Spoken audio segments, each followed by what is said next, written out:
Hey guys, so today I'm going to tell you about a time I got lost in Six Flags, the one specifically in San Antonio, which is approximately 3 or 4 hours away from where I live. I was there with the robotics team of my school. We were there competing. So the first 2 days were just competition, and the third day was the awards ceremony. We won the best Rookie Team of the Year award, and we were so happy that we decided to go on the fourth day to Six Flags. But let me give you a bit of background information about what was going on with me. We arrived there a night before the event, and we got to the hotel room. There was 5 of us in the room, and I decided to play a sort of prank on them where I'd basically set up the temperature real cold at night so they wake up and they'd be sick. But the thing is, the next morning we woke up and I was the only one feeling sick. So when the day to go to Six Flags comes around, I'm still feeling sick from my throat and my head a little bit. We go on the first ride. It was basically one that went, like, it went up and down, and also the little carts moved.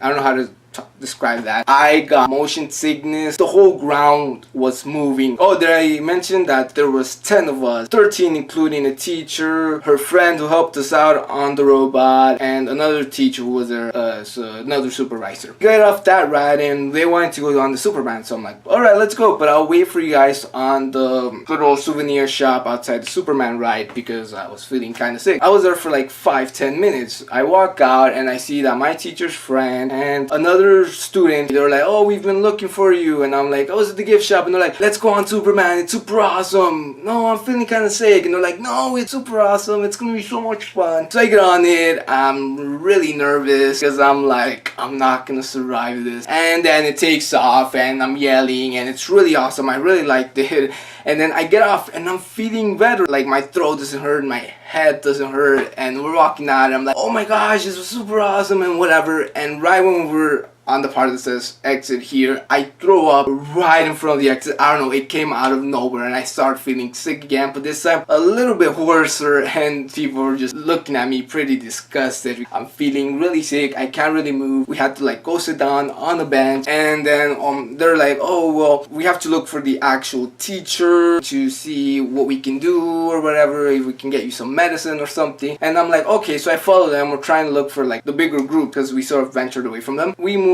a few feet and I'm like, whoa, I can't do this, guys, my head is killing me. And I told them to go ahead, I'll be waiting in this restaurant. And I'm waiting, I'm feeling kind of sick. I'm debating on buying water, but buying stuff there is really expensive. One water bottle was like $4. I'm like, no way. And they never come, and I decided to venture off and find a water fountain. And I'm thinking that I'll be back before they come. I go find the water fountain, I drink from it, I'm in the restroom trying to throw up more, and then I go back and I don't see them. I wait another good 10 minutes. I'm like, they probably came here, didn't find me, and are looking for me. What I decided to do is to look for them. I walked around aimlessly for 30 minutes. I'm in front of the park. I can't walk anymore. Like, motion sickness just got worse. This group of students from another school, they basically look at me and they're like, are you okay? Oh my gosh, you look pretty sick. And before I could say anything, I throw up again right in front of them. I'm really embarrassed, and there was a girl there that screamed. That got the attention of a security guard, and the security guard come thinking that I may have been doing something to them because I was sort of facing this way and the security guard came from that way.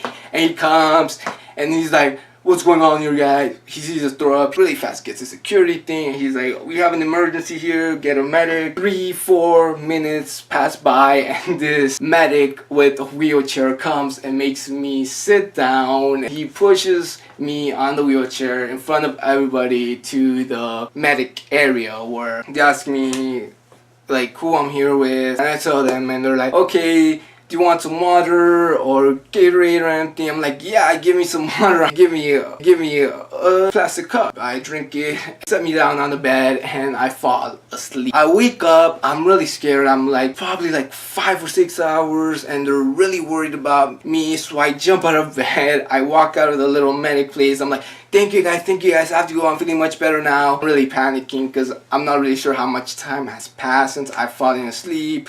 I'm looking everywhere, and I finally find the teacher supervisor with the 2 only girls in my group, and I'm like, hey miss, here I am. And she's like, hello Lois. And I'm like, I've been lost for I don't know how long, and you're only telling me hello?